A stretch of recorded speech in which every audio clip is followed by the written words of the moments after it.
What's up, YouTube? Welcome back to another exciting episode of the story of our girl, Maegan. You guys know the deal. Season 4. Lots of great things ahead for this season, man. I can guarantee it. Before we get into that, as always, let me acknowledge my co-host. He is the only man to have ever eaten one single Lay's chip. He resembles a milk dud. And for anybody wondering out there, ladies, he is single. Michael motherfucking Bowie. Well, first of all, thank you, Manny, and thanks for acknowledging that I'm single, but hopefully not any longer as soon as your mother says yes. But it's been awesome. Yep, it's been awesome. Yep, we went there, and this is season 4, so we are doing it big. Shouts out to your mom, by the way. If all right. She might watch the story of, it might be a point where she's like, oh, I'll check out Maegan's episode, and then she's like, man, I put you on blast like that, and then make me feel all serious, like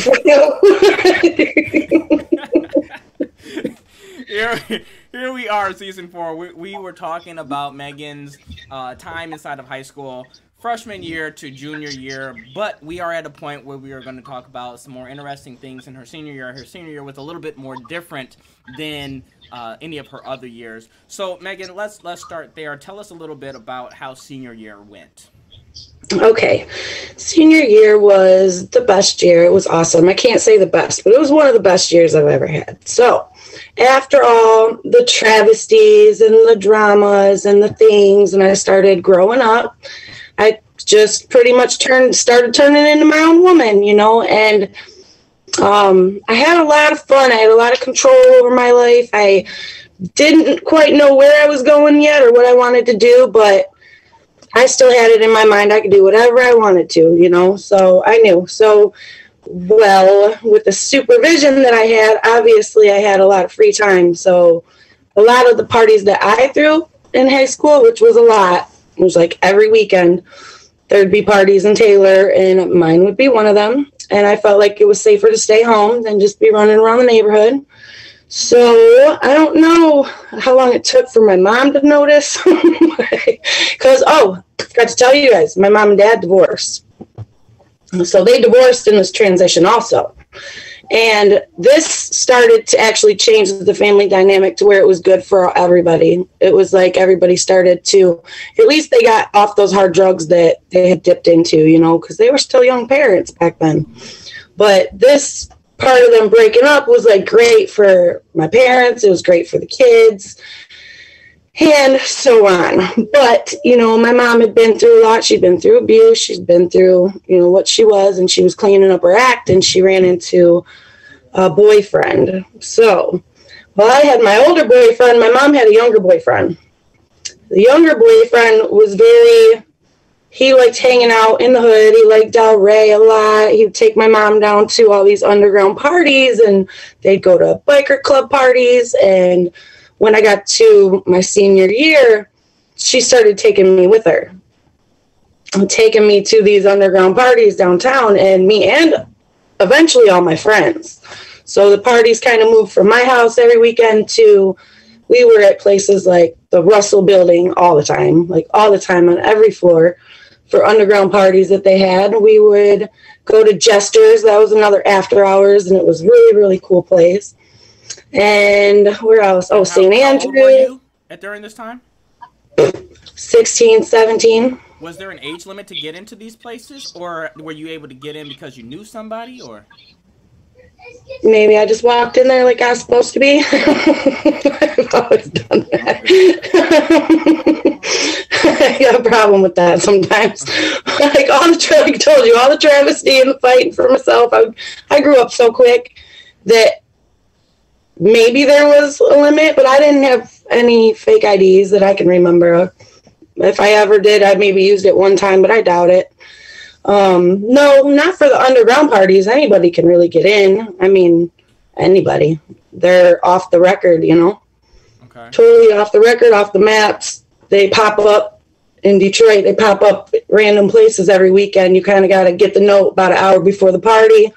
Everybody goes to the party. And it was a lot of fun. And it probably put us kids in a lot of danger, but, I laugh in the face of danger. So, it was just a great time. And I had a lot of friends in school, so we all stayed pretty close from kindergarten on, all the way up to my senior year. So a couple questions I have is, I'm sorry, I don't know if you're about to jump in there, Manny, but I wanted to know, number one, what split your parents apart? What was the reason as to their divorce? Did they end up remarrying? And then the other question that kind of got into my mind is, what kind of things happened? Did anything kind of outlandish happen at these parties or places that you went at that young age? Okay, so the parents' divorce was obviously because of all of the drugs and the partying and the friends and the rock and roll, and they knew they were growing up, and some people started dying, like their friends. And these are friends they've known all their life. So nothing, it's like a cycle of thing that happens. Well, the divorce was great for a couple years. My mom dated this young guy. He was wild. And my dad dated a friend from the families. And then he went back to my stepmom, Vicky. I guess they dated when I was 2. So there's a lot I don't even know. Like, my parents probably were on and off again when I was younger. Who knows? But they stayed solid for me. But yeah, Vicky, I remember, Vicky's like my best friend now, my stepmom, on my dad's side. They just got divorced. So she's still my best friend. I don't really talk to my dad much. I think he remarried again, and he married her on a Jehovah's Witness dating site, and she lived in the Philippines. When's the last time you've talked to your dad? He moved to Florida, but he's gone. When's the last time you've talked to your dad? How long has it been? I call him, I'd say every 6 months or so, just to give him a hell of a time. Okay. And about the outlandish things at parties, anything crazy happen at those? Not really. Like, I always feel like I've had angels watching out for me, let me tell you, because I've been in places, dark streets and by alleys. I shouldn't have been that young, of course, but I didn't have adult supervision. So I feel like I always had angels walking with me. And yes, the only things I can remember that pop into my head that were bad memories from any of the parties was maybe if like a dude hit a girl or shoved her down, or, that was pretty much the only issues that we would have. Maybe once or twice there was a fight, but not for long. They were probably drunk and just laughing about it. It was my safety net at the time. Music and the underground world and the people I was with, they were my safety net. And what about your siblings at this time? I mean, you mentioned it was you and your friends and your mom, but what about your siblings? Where were they at? Yeah, so they were living with my mom and me. That's why I partied at home. They were with me. So all of that when I was younger, watching out for my siblings, it was like, I felt like I was doing that all over to them again. You know what I mean? Once I got to past high school, I'm like, no, I can't do this, But my younger brother, he was 2 years younger than me. So he was kind of the teenager now. So it kind of got left, a lot of the responsibility got left on him and Nintendo. Okay, that makes sense. Yeah. So nobody really was looking out for the kids except for all of us at our own little, as we're passing by them. So I would say, yeah, my younger brother probably was the one watching out for them at this point.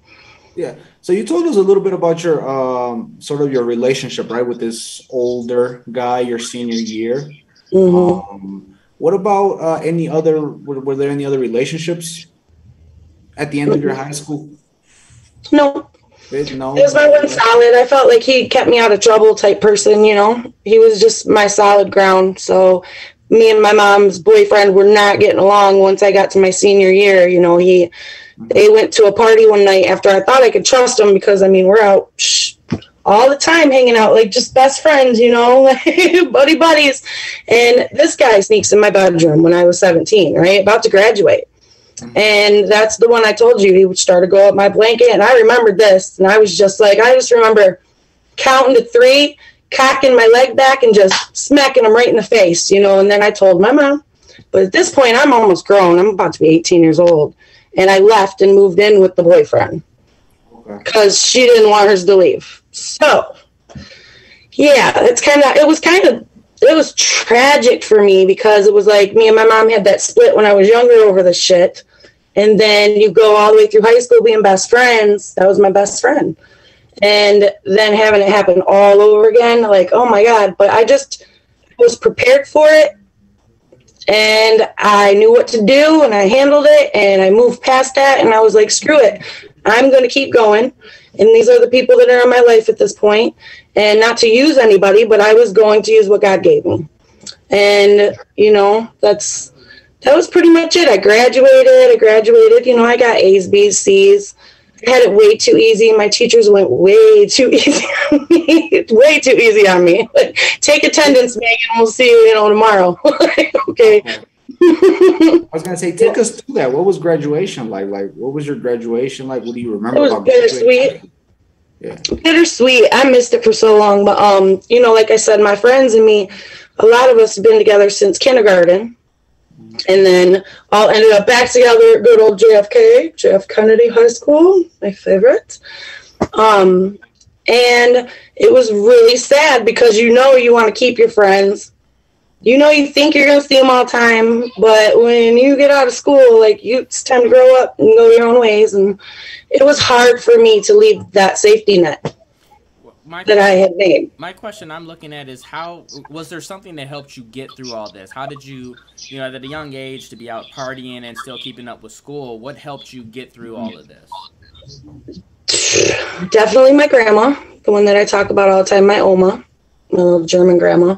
She was always there to back me up for clothes, for rides, for anything I needed in the whole world. I could ask this woman. But, you know, I also didn't ask her for too much. I tried not to because I didn't want to be like her son, you know. So I don't condone everything this angel woman did, but she would give the squirrel down the street her shirt off her back if she had to, if he was cold, you know. So she was very, very good and always backed us. She had a safe spot for us and the kids, too, like on the next street. So anytime we were hungry or bored or trying to get in trouble or something, Grandma was always there. So that was my backup. And she still continued that up until she passed a couple of years ago. So you also mentioned something about music. How did that play an effect? Oh, our music. The music scene captivated me, and music... You know, I mean, I know it might sound corny, but when the bass drops, so do all my problems. Like, that's like my favorite meme. Whatever they call it. We have this argument a lot here, but I love the underground music scene. Like, the music that came out of it, it helped. It made me feel good. And, you know, I didn't really dip into drugs like a lot of kids did too, my age. You know, because I'd been around it so much, it like didn't faze me like that. So I could dabble into little things here and there, like, you know, just the little basic things, but none of it really was like, it wasn't captivating for me. The music did it though. Did you play any instruments? Do you play any instruments or music? I don't have patience for it. I don't. I've tried. I mean, I would love to play the guitar. I would love to DJ. I would love to do all kinds of stuff. But the tech stuff, I have to have a tech guy on hand all times. And what kind of music? Was there a specific artist or artist? I know that inside of like our outro vid, we have a picture of you with DMX. Rest in peace, DMX. But was it rap? Was there a certain genre of music? Were there people that you may have come across in the music industry like him that had some type of inspiration on you? And if so, how so? Garage bands. Always. I loved garage bands. Like, that was, you know, what I grew up on, the rock and roll and the metal and the little bit of R&B, obviously, through high school and a little bit of junior high because you got Mariah Carey and all that.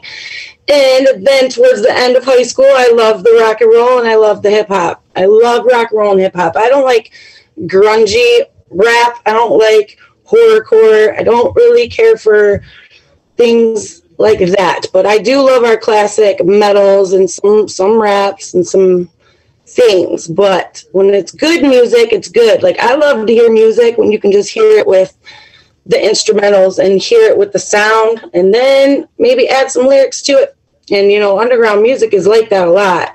You know, the sound comes out and it's so loud you couldn't even try to put some some vocals over that stuff. So, I understood that. Like with when I worked with heavy metal bands, like I'll only really hang out with or check them out if I can understand what they're saying, and I let the whole band know ahead of time. Like, please have some etiquette so I can understand what you're over here for, because you're messing with Megs. Like, if I don't like it, I'm gonna walk out. But I guess the Detroit underground music was my inspiration, and the rock and roll and the blues. I mean, I just love every genre. I can't really let me tell you my favorite thing. My favorite thing in the world is when you're walking down the street and the kids are all out there banging on whatever they're banging on, making music. I don't care what you use. I always tell the kids in the studios now, like, put the switchboards down, quit pushing buttons, because if the power goes out, what are you guys going to do? You got to pick up something and, like, make the music, because I can't do it. So who's going to do it? That's my favorite, basically.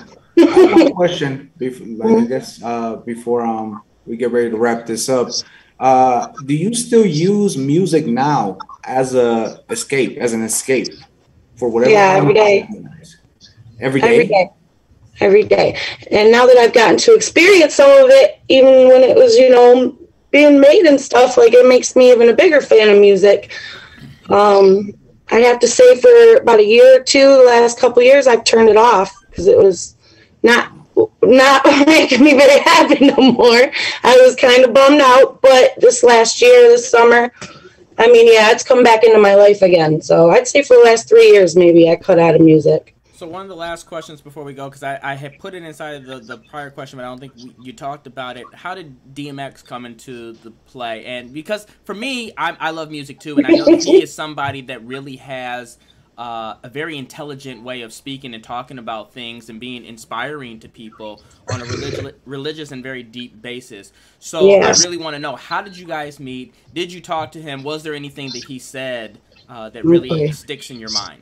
So we all know, like, we listen to DMX and Tupac, and DMX and Tupac, like, right there, like, through high school, that was huge. It was played at every party. They were played at every party you could ever think of.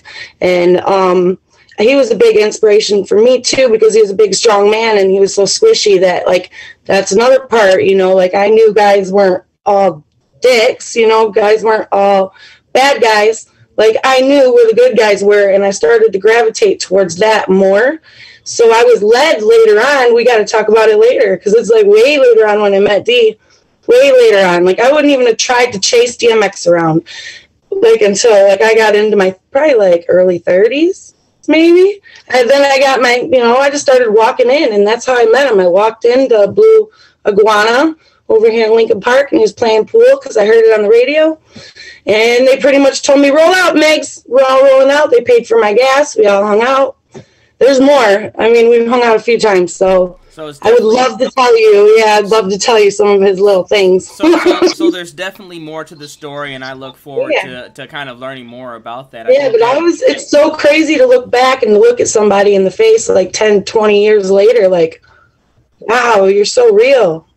That's awesome. Well, thank you. I look forward to kind of learning more about, what happens next. Coming out of high school, I'm sure that we are now inside of a new chapter of your life. So that is definitely what we're going to look forward to talking about and diving into, should I say, on the next episode of The Story Of.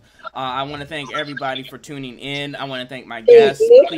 Please don't forget to like, comment, and subscribe. Hit that bell, do all that jazz. Let us know what you guys think in the comments. We really have to wrap up and get out of here because Manny has to take a short nap. All right, I'll miss you guys. So thank you everybody for tuning in, and we will check you guys out next week. Bye.